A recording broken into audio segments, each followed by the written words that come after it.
Hey guys, and welcome to Katana Wise, and today I'm going to be showing you the pieces of a katana. So now let's get into it.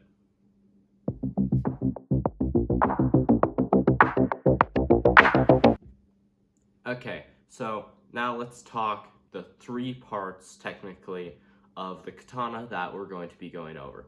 So first, there's the saya, which is the scabbard, the tsuka, which is the handle, and then just the blade. So now let's get into each one of these parts, and we'll start with the saya.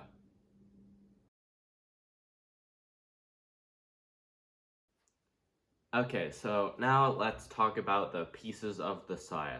So first we're going to start up top. And so for the mouth of the saya, this is the koiguchi. Right here, this is the koiguchi. Sometimes it's a metal piece that kind of wraps around. This saya does not have one of those, but some of them do. Not all katanas have that, but yeah. And then we move to this cord right here. This cord is called the sageo, and that just wraps around, and it's made of typically the material to handle, so silk in this case. And so yeah, and this is used the scale is used to help keep the katana at your waist, and sometimes you untie it and use that to tie around your waist. I don't like to do that because I like the knot that's on here. And then now we're moving to this little nub piece. You see this nub piece right here? This is what holds the sageo to the saya, and this is called the kurikata. Just one more time, the kurikata.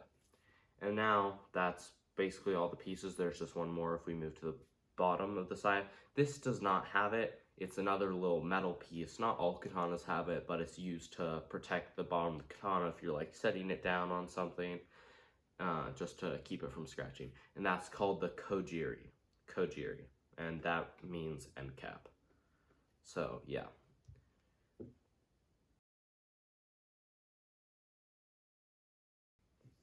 Okay, so now let's move to the tsuka, which is the handle.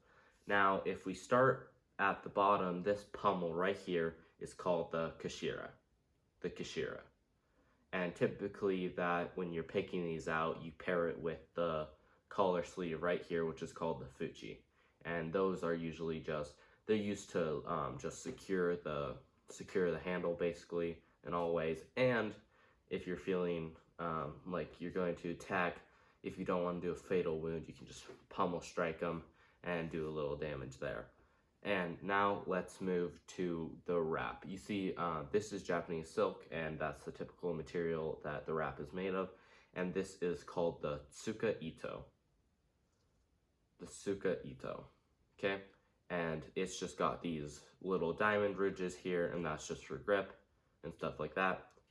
And now let's talk about the next piece, which is underneath the saya. You can see it right here, these little metal pieces. These are called the minuki. And these are just used for ornamentation and help get a better grip because they stick out a little more firm, just like that. And now, I don't know if you can see them, and here is one of the pieces. There are these little pins here. They're called the meguki. And those are used to hold. They go all the way through the handle, and they attach the blade. So the blade goes all the way down into the handle to whatever, it goes all the way through, and then the pins go through little metal holes that are cut into the blade, and they go all the way through to hold it in place so the blade stays firm to the handle. And so we've got two of them, one here and one up here. And now if we're moving to the next piece that you probably see is the tsuba right here.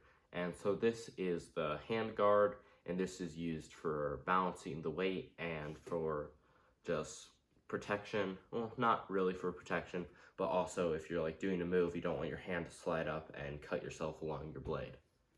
So, and then the next piece we're going to talk about is the habaki. And so the habaki is a piece you stick, it's the piece that goes into the saya that holds it still, so when you're like holding the blade, you don't drop the katana out of it like that. And so yeah, that's the hibaki. And then there's these two little pieces that are like, you can see them here, they're gold. There's one on each side. I don't know if you can really see that one. They're called the seppa. And those are just like little washers to hold the fuchi, the tsuba between the fuchi and the hibaki. And those just keep it all in place like that. And so that's it for the handle. Now let's talk about the blade.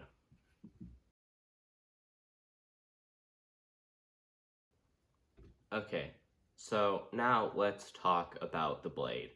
And so real quickly, underneath the handle, there is 3 different options that the blade has, and that is called the tane. And in a traditional katana, that is a full tane, and in a not full real katana, but still sturdy, you would get a half tane, and that's just, it's not as stable as the full tane, but if you're just buying a really cheap replica, you get a rat tane, and rat tanes are not good, and if you go to slice with them or anything, they could break and the blade can fly out of the handle and severely hurt someone or yourself.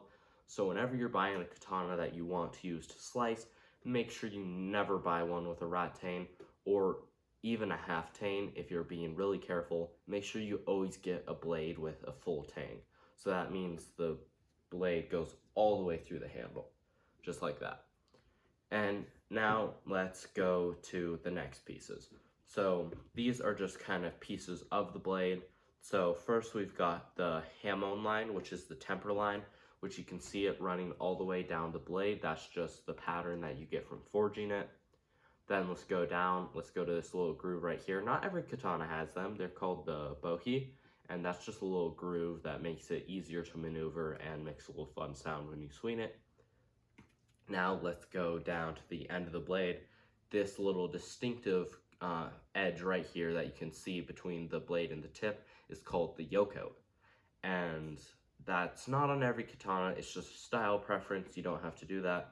And then the point, the tip, that's called the kisaki, and that's just when it starts to curve down to the tip. And so depending on how big of kisaki you get, that's where the yoko goes to. So say the kisaki starts curving here, your yoko would be all the way over here, just like that.